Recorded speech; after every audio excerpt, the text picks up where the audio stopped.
ಇಲ್ಲೇ ಎಲ್ಲೋ ನೀನು ಅವಿತಿರುವಂತೆ ಖುಷಿ ಪಡುತ್ತಿದೆ ಮೈ ಮನ.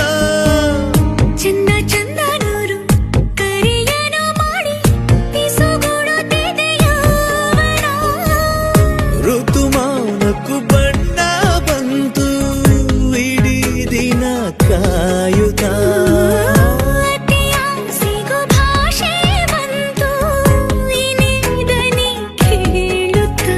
ಚಿಲುವಾಗಿ ಕಣ್ಣಲ್ಲೇ ಆಡಿಸಿ ನನಪಾಗಿ ನಿಂತಲ್ಲೇ ಪೀಡಿಸಿ ನನ್ನನು ಅಪಹರಿಸಿದೆ ನೀನು.